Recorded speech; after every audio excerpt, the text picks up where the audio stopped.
시편 13편입니다.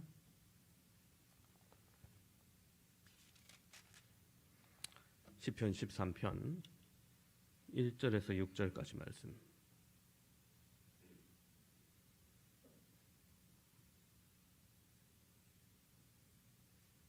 시편 13편 1절에서 6절까지.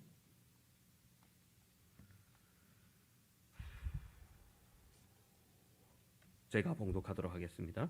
여호와여, 어느 때까지니까 나를 영원히 잊으시나이까? 주의 얼굴을 나에게서 어느 때까지 숨기시겠나이까? 나의 영혼이 번민하고 종일토록 마음에 근심하기를 어느 때까지 하오며 내 원수가 나를 치며 자랑하기를 어느 때까지 하리이까? 여호와 내 하나님이여, 나를 생각하사 응답하시고 나의 눈을 밝히소서. 두렵건대 내가 사망의 잠을 잘까 하오며 두렵건대 나의 원수가 이르기를 내가 그를 이겼다 할까 하오며 내가 흔들릴 때 나의 대적들이 기뻐할까 하나이다. 나는 오직 주의 사랑을 의지하여 싸우니 나의 마음은 주의 구원을 기뻐하리이다. 내가 여호와를 찬송하리니 이는 주께서 내게 은덕을 베푸심이로다. 아멘. 할렐루야. 한 주간 평안하셨습니까? 참 평안해야 되는데 평안하기 쉽지 않은 시기입니다. 혹 한 주간 살면서 이런 단식이 더 많이 나오지 않으셨습니까? 오늘 우리가 읽은 본문은 시편이 총 150개인데 150개의 시편 중에서 대표적인 단식시라고 할 수 있습니다. 단식시라고 하면 고난과 시련을 주제로 한 시입니다. 1절만 보아도 시인이 심한 고난과 역경으로 인하여 해결할 수 없는 어려운 지경에 처한 것을 짐작할 수 있습니다. 이 시인의 심정이 얼마나 답답하였으면 여호와여, 어느 때까지니까 이 말을 연속해서 4번 반복하고 있습니다. 이 6절밖에 안 되는 짧은 시인데도 4번이나 같은 말을 반복할 정도로 이 시가 분위기가 처음에는 무겁습니다.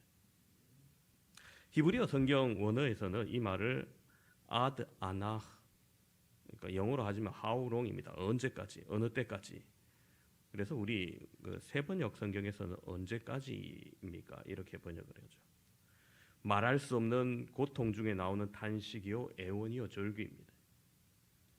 이런 개인의 단식시는 시편 중에 찬송시 다음으로 많을 정도로 40편여에 이르고 있습니다.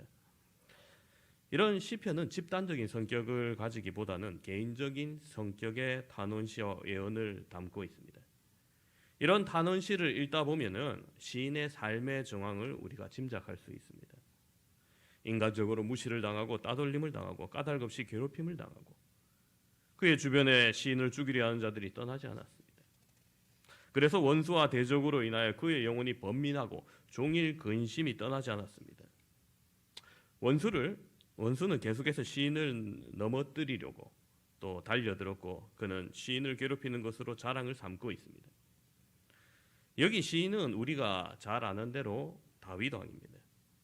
그가 왕위에 오르기 전에 사울 왕을 피하여 도망다니며 생사의 갈림길에 서서 많은 근심 가운데 살았고 또 왕이 되고 난 이후에도 수많은 전쟁과 국정의 일로 고심하였을 뿐만 아니라 또 하나님 앞에 범죄함으로 말미암아 시험받기도 하였고 밧세바 일로 징계를 받으며 아들의 반란을 겪기도 하였습니다.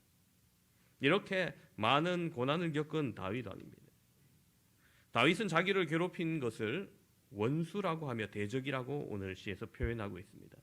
그런 원수와 대적으로 인하여 쓰러질 지경에 이르렀지만 다윗은 여호와 하나님 앞에 나아가고 있습니다.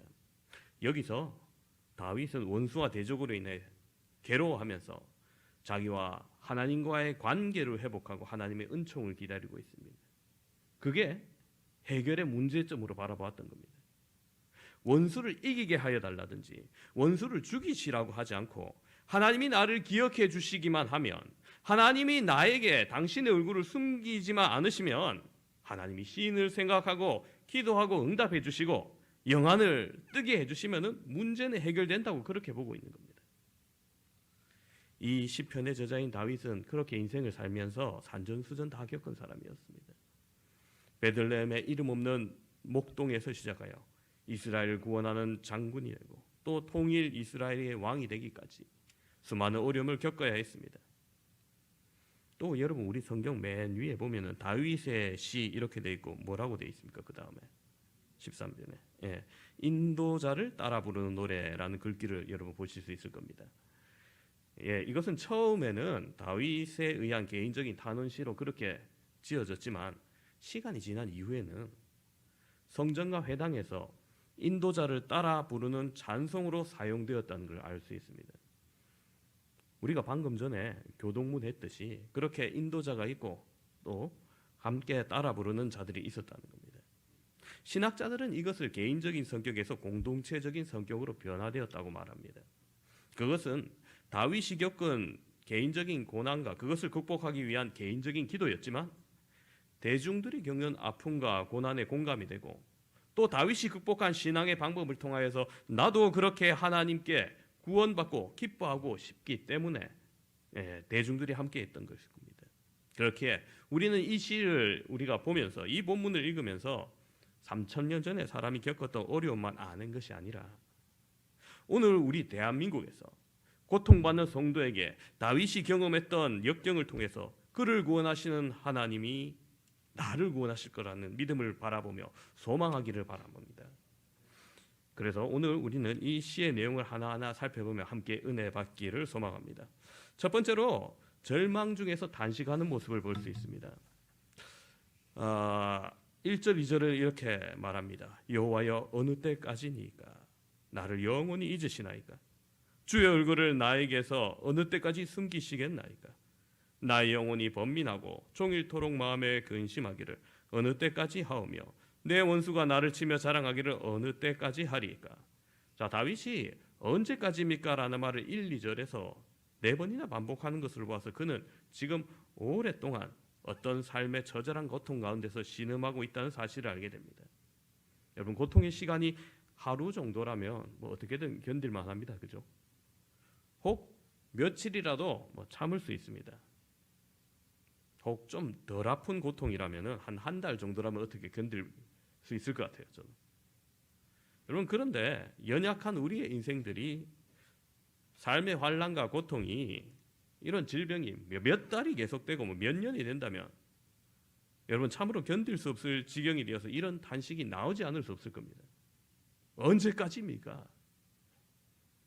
다윗이 지금 그런 고통이 계속되다 보니까 그의 믿음도 점점 연약해지기 시작했습니다. 너무나 괴로운 사랑이 지속되므로 이제 그의 마음 한구석에 하나님마저 자신의 상황을 잊어버린 것 아닌가 하는 그런 느낌이 들기 시작하는 겁니다. 하나님 아무리 기다려도 소식이 없으니 나를 잊어버리셨습니까? 이제는 제가 보기 싫어서 얼굴을 돌리고 계신 겁니까? 이런 절망 속에서 단식이 그의 마음에 그의 입에 서서히 거침없이 나오기 시작하는 겁니다.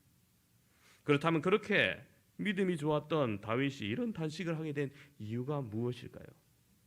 우리는 그 원인을 알기 위해서 2절에 나오는 원수라는 단어를 눈여겨보아야 됩니다.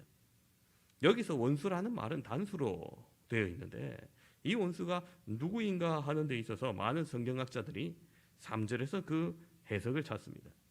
3절 하반부에 보면 내가 사망의 잠을 잘까 하오며 이렇게 써 있어요. 그것을 두려워합니다. 이것으로 보아 죽음을 말하는 것입니다. 즉 여기서 다윗이 말하고 있는 원수는 문맥의 흐름으로 보아 죽음, 사망을 뜻하는 것으로 해석하는 것이 가장 자연스러운 해석이라는 겁니다. 그렇다면 다윗은 지금 병상에서 장기간 동안 병과 씨름하고 있다는 결론이 나옵니다. 우리가 시편 여러 곳을 보면 다윗이 병과 싸우면서 고생한 흔적들이 드문드문 보여요. 가령 예를 들면 시편 39편 13절에는 이렇게 간절히 기도하고 있는 모습이 나타납니다. 주는 나를 용서하사 내가 떠나 없어지기 전에 나의 건강을 회복시키소서. 자, 그가 무슨 병에 걸려 이렇게 오랜 기간 동안 고통을 겪었는지는 모르지만 아무튼 그는 큰 병과 씨름하는 가운데 시시각각으로 다가오는 죽음의 그림자를 바라보면서 자신의 건강이 회복되기를 간절히 소원했던 것입니다. 사실 여러분 우리 인생들은 누구든지 신체 질병이 걸리게 되면은 처음에는 얼마 동안은 하나님께서 반드시 나의 질병을 고쳐주실 거라는 그런 믿음을 가지고 견뎌냅니다. 그러나 시간이 자꾸 흐르는데도 병이 차도를 보이지 않고 점점 악화되어만 가는 듯하고, 그러면 그때부터는 마음이 불안해지고 믿음이 흔들리기 시작하는 거죠. 그래서 급기야 과연 하나님이 내 병을 고쳐주실까?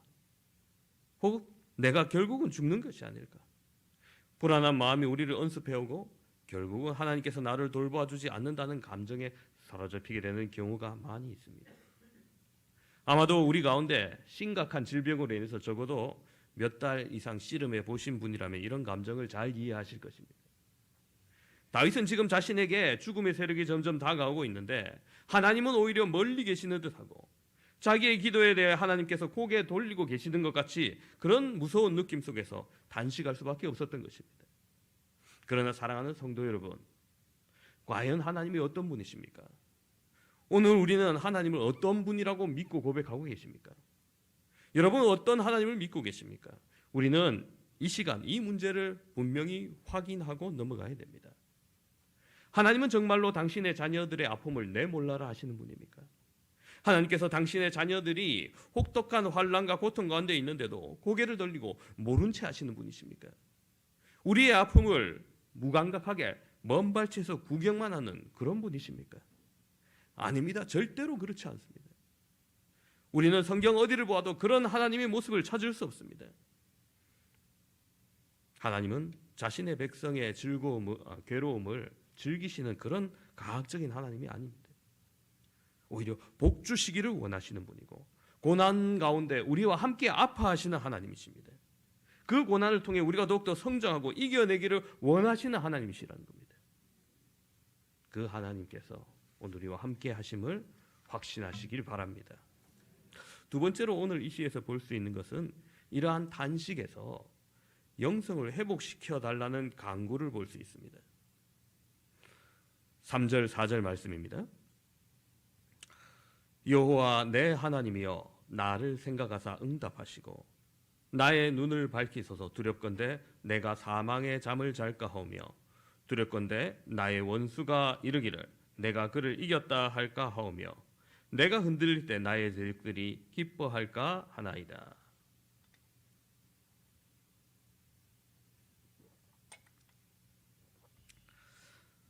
다윗은 어느덧 회의와 단식에서 간구로 바뀝니다. 기도로 바뀝니다.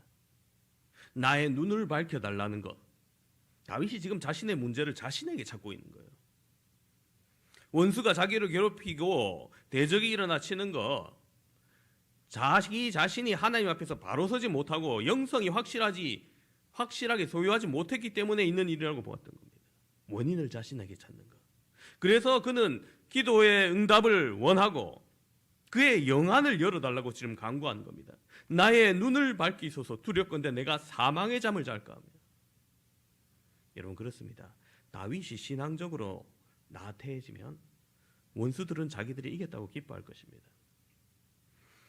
다윗은 주변에 어떤 사람들을 인식해서 사람의 눈을 때문에 하나님 앞에 나아가는 것은 아니지만 어려울수록 더욱 하나님 앞에 나아가는 겁니다. 사람들은 어려움을 당하면 근심하고 걱정하고 낙심하면서 절망에 이르는 것을 봅니다. 이 지구상에도 여러분 하루에 수많은 사람이 자살하고 마약에 손을 대고 술과 유흥에 빠져보지만 더욱 공허하며 상황만 악화되는 것을 봅니다. 그래서 극단적인 선택을 많이들 하죠. 여러분 자살이란 말은 스스로 자기의 목숨을 끊는다는 걸 말하는 거죠. 그런데 하나님은 자살이란 얼마나 그 말이 나쁜 거를 아시고 한 번만 뒤집어 생각해 보라고 늘 말합니다. 그래서 여러분 자살을 거꾸로 읽으면 어떻게 됩니까? 살자가 되잖아요. 여러분 자살할 정도의 각오라면, 죽기 정도의 각오라면 그 결심을 가지고 살아보면 살 수 있는 거 아닙니까? 뒤집어 생각하는 거예요. 뒤집어 살아라는 겁니다. 여러분 우리는 살아야 됩니다. 우리에게 많은 고통이 있어 혼자 힘으로 해결하기 어려운 일들이 우리 앞에 가로막고 있다 할지라도 너무나 고통스럽습니다. 나 혼자 감당하기 버겁습니다. 생각할 수는 있습니다. 그러나 그러한 고통과 역경이 우리를 더욱 성숙하게 만들고 이 고난이 예방주사라고 생각하면 앞으로 더욱 어려운 일도 능히 겪을 수 있는 힘을 얻을 수 있을 것입니다. 유명한 기독교 저술가인 C.S. 루이스는 고통의 문제라는 책을 썼습니다. 그는 본래 무신론자였습니다. 하지만 그가 하나님을 믿고 난 이후 회심한 후 불후의 명작들을 참 많이 남겼습니다. 그의 부인이 암으로 세상을 떠나면서 고통의 문제를 저술했는데 사랑하는 아내의 죽어가는 모습을 보면서 특별히 그 고통의 문제를 가지고 고민하였습니다. 그의 책 고통의 문제라는 책에서 이렇게 고통을 정의합니다. 고통은 고집스럽게 우리의 주목을 요구한다는 거예요. 하나님은 쾌락 속에서 우리에게 속삭이시고 양심 속에서 말씀하시나 고통 속에서는 소리친다는 거예요. 고통은 귀먹은 세상을 불러 깨우는 하나님의 메가폰입니다. 이렇게 정의해요. 이건 메가폰 확성기잖아요. 하나님은 늘 우리에게 말하는데 때로는 속삭이시고 때로는 그냥 말하시는데 고통은 하나님이 우리를 깨우는 큰 소리라는 겁니다. 그렇습니다. 여러분, 우리는 고통에 직면했을 때 우리에게 큰 소리로 다가오는 그 음성을 알아들어야 합니다. 문제의 원인을 오늘 다윗처럼 자신에게 찾기를 바랍니다. 남에게서 찾고 남 탓하고 사회 탓하고 다른 환경하고 사람들에게 돌리지 마시고 나에게서 찾아야 하고 내가 먼저 바로 서려고 해야 됩니다. 에스겔 36장 37절에 이런 말씀이 있어요. 주 여호와께서 이같이 말씀하셨느니라. 그래도 이스라엘 족속이 이같이 자기들에게 이루어 주기를 내게 구하여야 할지라. 자, 이 말씀이 무슨 말인가 하면요, 에스겔 시대 포로로 잡혀간 이스라엘 백성들, 유다 사람들에게 하나님께서 회복을 계획하시고 준비하고 계십니다. 황폐해진 그들의 고향 예루살렘에 다시금 사람이 거주하게 되고 성전이 서고 성읍이 들어서게 될 거라는 겁니다. 이처럼 하나님은 그들을 위하여 모든 것을 준비하고 갖추어 놓고 있습니다.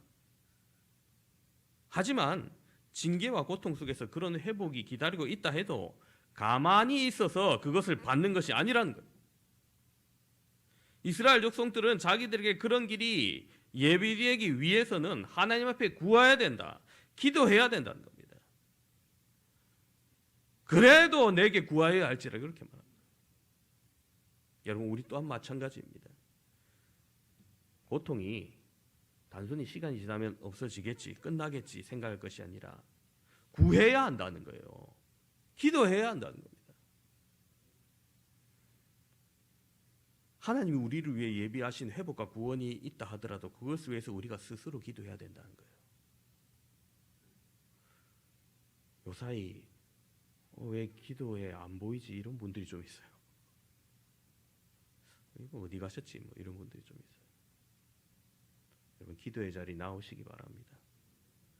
고난과 절망 가운데 계신 성도님들 계십니까? 단순히 언제까지 계속되는지 한탄만 할 것이 아니고 기도의 자리로 나오시기 바랍니다. 새벽을 깨우시고 금요일 밤에 나와서 부르짖으시고 그래도 구하여야 할지니라 말씀하시는 하나님 앞에 나와 그의 손을 잡는 저와 여러분 되시기를 바랍니다. 세 번째로 오늘 말씀을 보면 단식이 변하여 찬송이 되는 것을 봅니다. 5절 6절을 보시면 나는 오직 주의 사랑을 의지하여 싸우니 나의 마음은 주의 구원을 기뻐하리이다. 내가 여호와를 찬송하리니 이는 주께서 내게 은덕을 베푸심이로다. 자, 다윗이 고난 중에 단식하고 기도하다가 그 기도 소리가 여러분 어느덧 지금 찬양의 소리로 바뀌었어요. 찬양하고 있어요 지금, 그죠? 5절 6절을 보면 열심히 기도하고 간구하는 중에 그의 영안이 열어지는 것을 경험하면서 간구는 찬양으로 바뀌고 하나님의 사랑과 인자하심과 후대하심을 감사하게 되었습니다. 하나님은 언제나 다윗을 후대해 주셨습니다. 좋게 해 주셨다는 거죠. 다윗은 오직 주의 사랑을 의지한 사람입니다. 언제나 구원하여 주시는 하나님을 체험하면서 여호와 하나님을 찬양하며 주께서 베푸신 은덕에 감사하고 있습니다. 저는 그런 주의 사랑을 지금도 우리에게 비추고 있음을 의심치 않습니다. 주의 사랑은 한이 없습니다. 주의 사랑은 크십니다. 우리나라도 한 개인의 기도가 시가 되고 또 찬양이 되어서 많은 성도들이 부르는 경우가 있습니다. 우리 송명희 시인이 쓴 시가 그러하죠. 송명희 시인은 태어날 때부터 깨어진 질글과 같았습니다. 의사가 부주의로 아기의 뇌를 집게로 잘못 건드려 손해를 다쳤습니다. 태어난 아기는 울지도 못하고 몸을 가누지도 못했습니다. 여물지 못한 계란처럼 아기 머리가 만져지는 대로 푹푹 들어가 함부로 만질 수도 없었습니다. 집안이 너무 가난해서 뇌성마비로 태어난 아기에게 아무것도 해줄 수가 없었습니다. 아버지는 약한 몸과 술과 담배로 과로로 병이 들었고, 어머니도 몸이 약해 아기에게 젖을 먹이지 못하고 분유도 다 먹이지 못합니다. 쌀가루 끓인 물만 아기에게 억지로 떠먹이곤 했습니다. 송명희 시인은 어린 시절의 고통을 이렇게 말합니다. 나는 7살까지도 누워만 있다가 업으면 머리가 등 뒤로 꼬꾸라져 허리가 빠지고 목이 꺾이듯한 그런 고통을 느꼈다. 어머니는 나를 업고 은사 집회에 가서 안수 기도를 수없이 받기도 했다. 침 맞은 곳에 가서 머리와 팔다리에 침을 꽂기도 해서 난 자지러지게 울기도 했다. 그때의 고통을 지금까지도 기억해낼 수 있음은 지독한 고통이 너무나 컸기 때문이다. 그런 송명희 씨가 10살이 넘어가면서 자신의 삶을 저주하며 하나님과 어머니를 원망하기 시작했습니다. 어느 날 불쑥 어머니에게 대들었습니다. 엄마는 아기를 자연유산 잘도 하면서 나는 왜 이렇게 낳냐? 나도 그렇게 유산해버리지 왜 낳은 거냐고. 송명희 씨는 자기를 사랑하면서도 때로는 욕설을 퍼붓는 아버지가 원망스러웠고, 자기에게 아무것도 해주지 못하는 어머니가 원망스러웠습니다. 그런 집이 싫었고 그런 세상이 싫었다고 고백합니다. 그러던 중 16살이 되던 해 극심한 절망 중에서 하나님을 만나게 됩니다. 개인적인 체험을 하게 되었고, 어느 날 부흥회에 참석했다가 자신의 죄인인 걸 깨닫고 통곡하며 울기 시작합니다. 아버지, 저는 죄인입니다. 아버지, 저는 죄인입니다. 그렇게 원망하고 반항하던 하나님을 향해 아버지라고 부르며 통곡하기 시작합니다. 그때부터 하나님은 송명희 씨에게 아버지로 나타나셨습니다. 그리고 다윗처럼 수많은 찬양을 시로 남기게 되었습니다. 대표적인 찬양이 나 가진 재물 없으나입니다. 우리 준비됐으면 한번 올려주세요. 이 시간 한번 찬송으로 불러보도록 하겠습니다. 우리 아시는 분 함께 좀 따라해 보시기 바랍니다.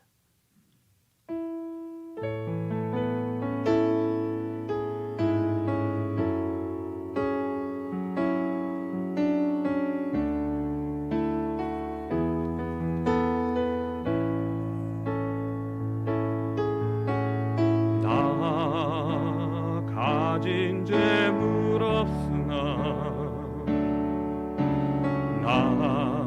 남이 가진 지식 없으나 난 남에게 있는 건강 있지 않으나 나 남이 없는 것 있으니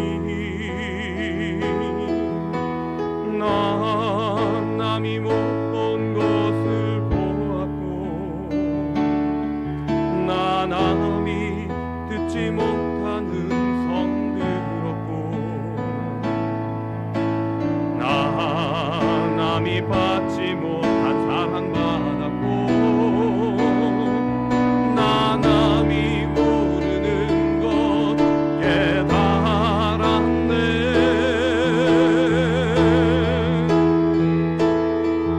공평하신 하나님이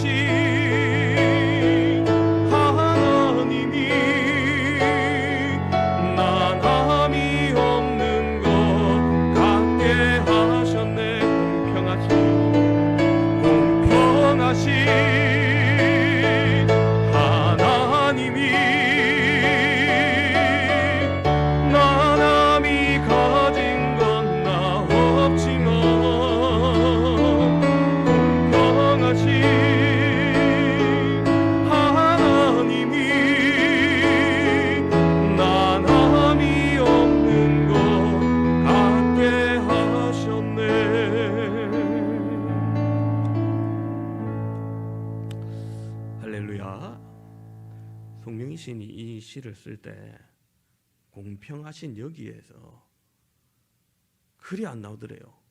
하나님은 공평하신이라고 불러주는데 손에서 도저히 이걸 못 써서 눈물을 흘리며 썼다는 거, 공평하지 않은 것 같은데. 그럼에도 불구하고 하나님 주신 대로 공평하신 하나님을 이렇게 썼을 때 이 노래가 많은 사람들에게 심금을 울리고 감동이 되고 은혜가 된 것을 여러분 아실 것입니다. 오늘 우리는 환경을 탓하고 원망하고 포기하고 절망하는 것이 아니라 먼저 사람과의 관계를 회복하는 것이 아니라 하나님과의 관계를 회복하고 하나님 앞에서 간구하고 하나님을 찬양하는 것이 우리의 고통을 승화시키는 것임을 알아야 합니다. 우리가 사망의 잠을 자고 영적으로 침체한 자리에 빠지면 그것은 결국 절망에 이릅니다. 우리가 지나야 할 터널이 여러분 길면 길수록 그것이 지름길이요 빠른 길인 것을 알아야 됩니다. 이집트에서 온 이쁘장한 아가씨가 인터뷰하는 것을 유튜브에서 본 적이 있습니다. 한국에 와서 제일 신기한 게 뭐냐고 물어봤더니 이 처녀가 터널이 제일 신기하다는 거예요. 그 이집트에는 산이 많이 없을 뿐더러 혹 산이 있다 하더라도 길을 내면 산을 피해가면 그만이지 굳이 산을 뚫고 그 많은 돈을 들여갖고 그렇게 해야 되냐. 한데 여러분 우리나라는 산을 뚫어버리고 여러분 길을 내니까 그 길을 지날 때마다 놀랍다는 거예요.